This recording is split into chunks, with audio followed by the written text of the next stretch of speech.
Hi, welcome to Pennsylvania Newsmakers, and as always, thanks for watching. Well, first of all, let me say happy holidays, happy New Year to you all. Well, the nursing homes in the state of Pennsylvania are having a very serious problem. Dr. Stuart Shapiro is here. We're going to talk about that, and then Penn State sexual abuse. We're going to look ahead at what might occur in the future. Pennsylvania politics and government in depth and in detail, and guess what? It all starts right now. This is Pennsylvania Newsmakers, a fast-paced, unrehearsed weekly discussion with and about the leaders who shape your world. And now, here's your host, Terry Madonna. Hi, welcome back to the program. Well, in the latter part of the show, we're going to do a little review of the Penn State sexual abuse scandal and sort of what lies ahead for both the university and for the folks who have been charged with some very serious crimes. But first, our pal, Dr. Stuart Shapiro, is in the house. He's the president and CEO from the Pennsylvania Healthcare Association. He's one of the experts we call in to talk about all things health care. Dr. Shapiro, Happy New Year to you. Happy New Year to you and your viewers. Thank you. Thank you. All right. Well, look, we got a bunch of things we want to get through. I want to talk about the nursing home problem. From what I can gather now, because of cuts to Medicare, more nursing home patients are not gaining access to nursing homes, but they're literally going to get extended treatment in hospitals, or reasonably extended treatment in hospitals, and that's creating a backlog in the system. Explain that to me. Sure. First, quality of care in nursing homes is the best it's ever been. But the industry's facing a crisis. The crisis is because Medicare, which pays for about 20%, 15% of the people in nursing homes, has always provided enough of a revenue to the nursing homes so they could stay in business, because Medicaid, which is the state-funded program, which covers 2/3 of the people, has always dramatically underpaid. But what's happened over the last several years is there have been Medicare cuts at the federal level. 2009, big cuts. 2010, in order to pay for Obamacare, about $15 billion was taken out of nursing home Medicare reimbursement. Then, 2011, there was another major cut of reimbursement by almost 20%. So what happened is, you'll hear other sectors in our economy say they're having trouble surviving, they're beginning to destabilize, they're going to destabilize. What's happened is, nursing homes are now actually destabilizing. They're beginning to, because of these cuts in reimbursement and the problems of the budget at the state level, they're beginning to delay capital projects, they're laying off staff, and quality is the best it's ever been. And so what's happened is people are backing up in hospitals. People often come from hospitals to nursing homes. Now they're staying in hospitals? Longer. Well, won't that be more costly? Not only is it more costly for the system, but it's bad health care, because people go into the hospital to get better, but if they're staying there longer, it's not something to do with hospital care, but they get more infections, they lay around and they're not being rehabbed. It's not good to stay in hospitals. Well, let me see if I understand this. When you go to a nursing home, Medicare pays for the first 90 days if you're eligible, is that right? They pay most of the money for the first 20 days. Of 20 days. And then after that, they pay a decreasing amount so that by the time the 90 days are there, they're not paying for anything. At the beginning, they pay 100%. So basically, the coverage only runs a total of 90 days. Correct. Is that correct? And then if they're eligible for Medicaid, then Medicaid would pick up the payment in nursing for the patients in nursing homes, right? Right. And what's also going on in Washington right now is Medicare is even looking to reduce the amount of money they pay in those first 20 days by fiddling with a bunch of the formulas. So it's a real problem of getting Medicare to even pay its fair share, which they paid before. I got it.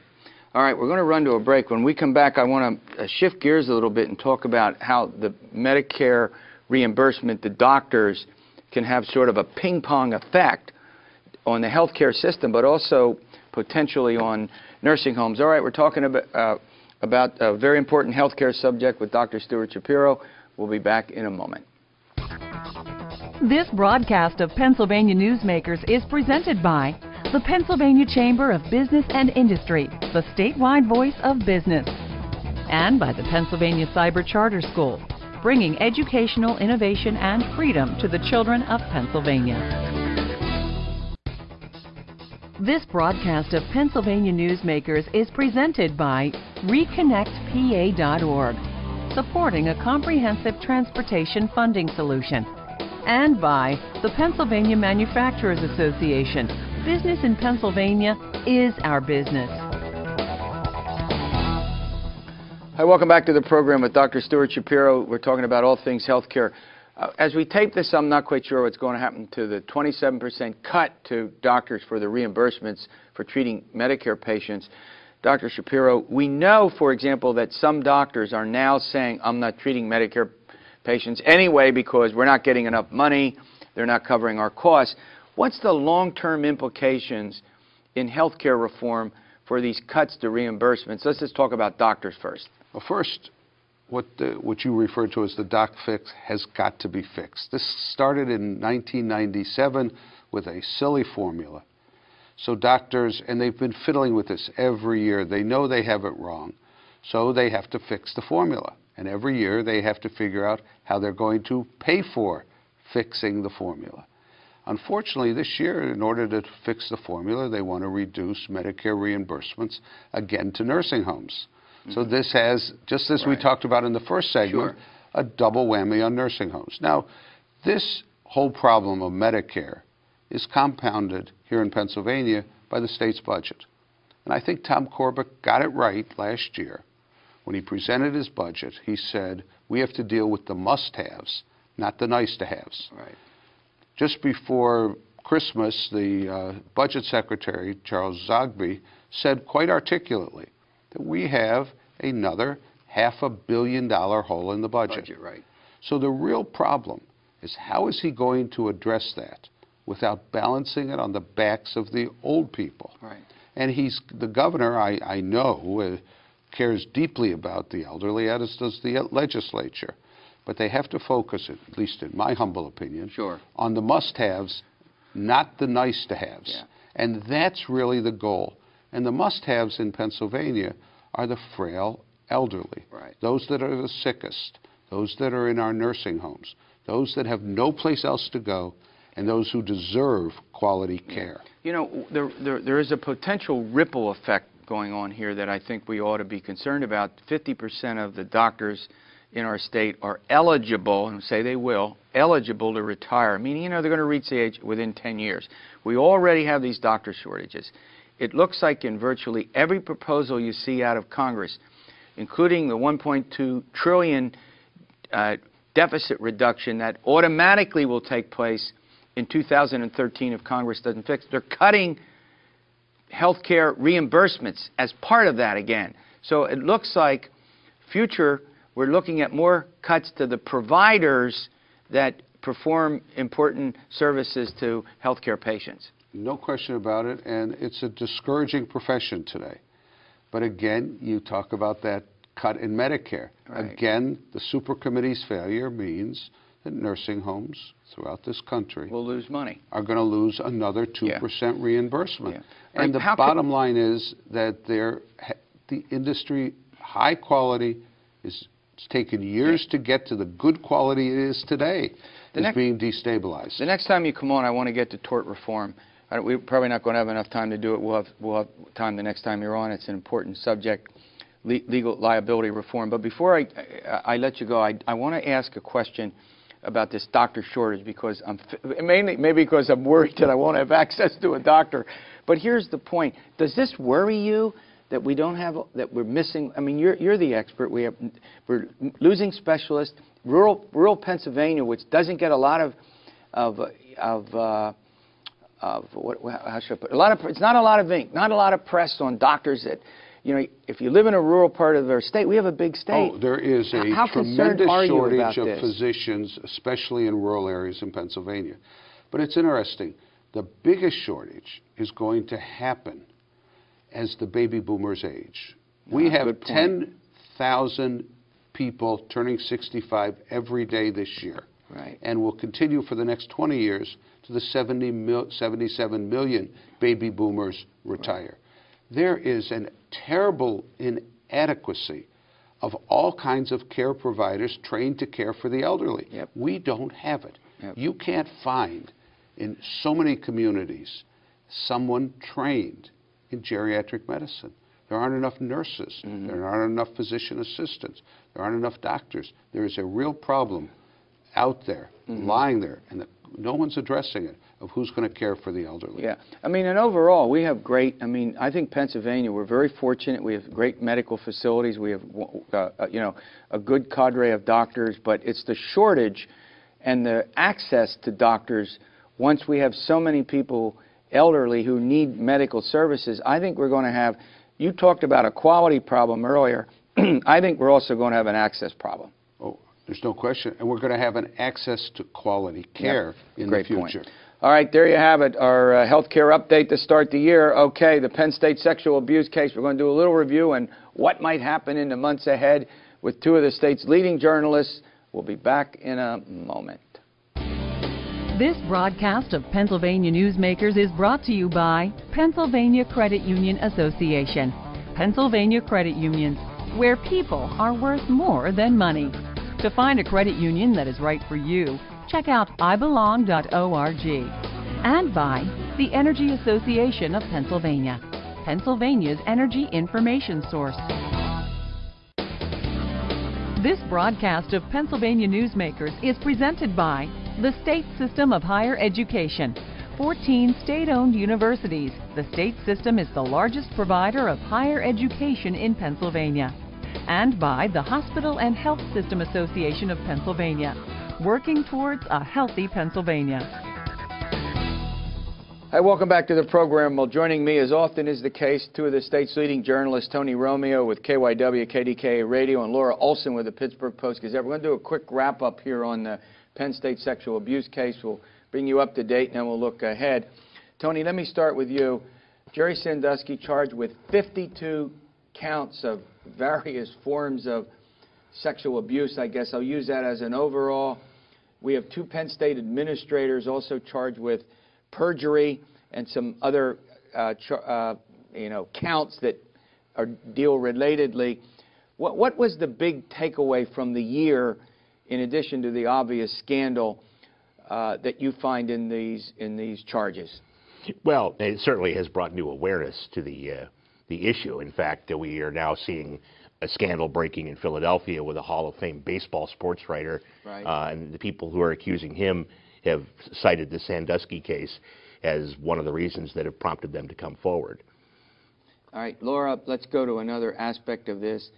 All three of these people, the two Penn State administrators and the football coach, Jerry Sandusky, are bound over now for trial, right? Sure. Both of you were at both at Penn State and at the preliminary hearing, I guess, where they, in a sense, decided these charges would be formally adopted. Do I got that right, factually?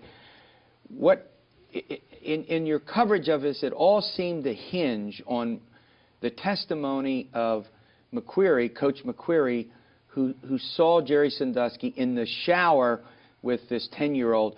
Give us and they looked at it. There were some differences in the way he described all this. Start an explanation of that for in our order viewers. for the prosecutors to prove that the two Penn State administrators perjured themselves and lied to the grand jury, you have to go back to what Mike McQuarrie supposedly told head coach Joe Paterno about what he saw in that shower locker room in 2002, and then what Coach Paterno and Mike McQuarrie later told those administrators. And that's where we've seen in the limited testimony that's come out so far, the discrepancies starting to appear. There's a couple of versions of what Mike McQuarrie supposedly told the coach, told the administrators, and told others. How graphic he was about what he saw. Exactly, saying that, maybe he wasn't as graphic in order to alert the coach and alert the administrators to saying, yes, this is something that is of a high concern. Yeah, Tony, you've covered a lot of big stories in this state in your career, and I won't ask you where this stands in terms of the... Right up at the top. Right up at the top. I'm sure you would have said that. But you've also, what sense of this about how Penn State has reacted to this and how they've handled this. There's been a lot written about it, about whether they were quick enough.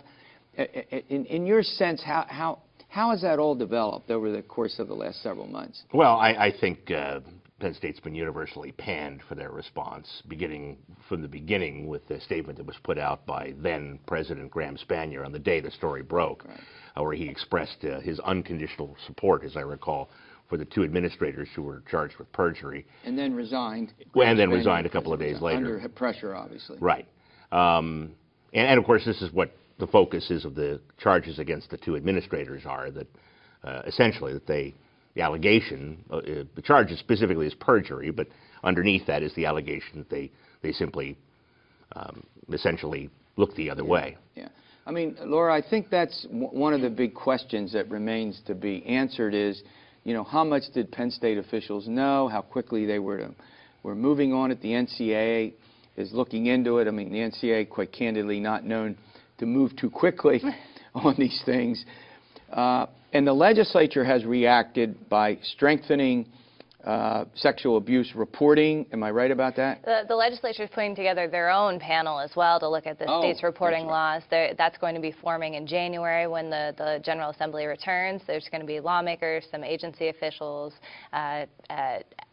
advocates for victims, those types of folks who are going to go back and look at the state's laws, see where there may be problems, and see what those folks need to change, as well as internal investigations at Penn State. I mean, everyone on every level seems to be trying to look at this and figure out where things went wrong. All right, we're going to run to a break. When we come back, Tony, I want to ask you about the role of Governor Corbett in all of this. As you know, he was on the Penn State board.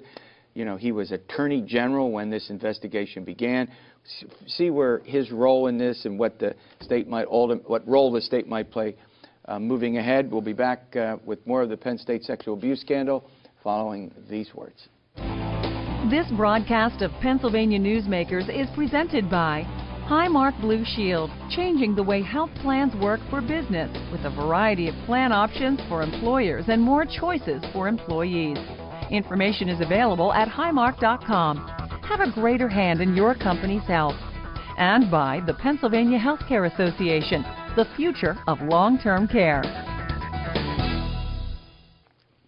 Hi, welcome back to the program. We're doing a quick review of the Penn State sexual abuse scandal. We're bringing you up to date on the highlights of it, and then we're looking ahead with Tony Romeo and Laura Olson. Both have been covering this, all aspects of this trial since the beginning. All right, Tony, before we look ahead a little bit and speculate about what might occur, much of it seems to hinge on, not just for Sandusky and the 52 counts, but with the Penn State officials about what they knew and when they knew it, meaning what Sandusky may or may not have been up to, with the testimony of this coach, McQuarrie, who observed Sandusky in this act with his 10-year-old in a shower in the Penn State football locker room. Do I got that all right so far? Yeah. And how important do you think his testimony ultimately is? I know there's, a bunch of other people, 10 or 12, who are actually going to testify that they were sexually abused by Sandusky. What's McQuarrie's? Well, his testimony is very important because as it's been said a number of times, it's very unusual to have an eyewitness to sexual abuse of a child. First of all, it's very important to the Sandusky case, but it's entirely critical to the case against the two Penn State administrators, since that really is what that all revolves around. I mean, in the preliminary hearing, McQuarrie testified that he was certain that there was something of an extreme sexual nature going on in the shower there, even though he didn't see certain things, and we won't go there. Right. And then he went to Joe Paterno and told him that he made it clear to him, he said on the stand, he made it clear to Joe Paterno that he saw something very sexual taking place, but admitted he did not use certain, he, out of respect for Paterno, did not use certain graphic terms, and then subsequently testified that when he and Paterno met with the two Penn State administrators, that he again communicated to them that he saw something very, very serious. Now, Laura, this is the linchpin to the charges against the administrators for perjury. I know we're going back over this, but I want this to be clear for our viewers. If his testimony was significant in having them bound over for a trial. Go ahead, finish my thought. At that preliminary hearing, his word choice was what we kept hearing over and over again. Did you use such and such a word? Did you use such and such a word? Just having the defense attorneys try and portray what he did or did not say in as specific terms as possible. Because when we got to Coach Paterno's testimony, which they read what he said to the grand jury, he said that Mr. McQuarrie had been visibly upset, and so he didn't press him harder. I get it. But one of his following statements was he didn't call anyone immediately on that Saturday morning because he didn't want to upset anyone's weekend. And so that sets up kind of this contrast of how strong was the word choice that McQuarrie used, and did he get his point across? Now I want to come back. Now I want to go to Governor Corbett. He was AG, Attorney General, when this investigation began. His office called for this grand jury 2 years. There, in the past, now we'll look into the future in a minute, some concern about the length of time. Now, you've covered a lot of grand juries. They take time. I mean, I'm not defending the governor. I mean, look at Bonusgate. Look at all of the... What's your sense about how the earlier stages of this investigation went? Well, I mean, you have to go back all the way to 1998 when there was an allegation that went unprosecuted. And so to the extent that Governor Corbett, as Attorney General, actually initiated an investigation that brought charges, I don't know if he gets credit for that. And I also think that, you know, I'll turn the question around, and that is I don't know a lot about investigations and how they proceed. And while it's a valid question, I think, to ask about why charges weren't brought sooner, I have to say that the people who are making accusations in that regard are doing so without understanding necessarily, certainly, the facts of how this investigation proceeded. You're shaking your head. Sure. Yeah. The one thing that we've heard time and time again from the governor about all of the prosecutions, as Tony said, is that they take time, and that you have to make sure that you have all those pieces in line, because they made the argument that if one of the cases were to fall, it makes it harder to prosecute the rest. You get the last word. None of these trials are I mean, these trials are going to take place sometime next year. Does anyone expect this not to be a lengthy process? Lengthy process? Absolutely. Lengthy process? Yeah, and it may not even come to trial next year. All right.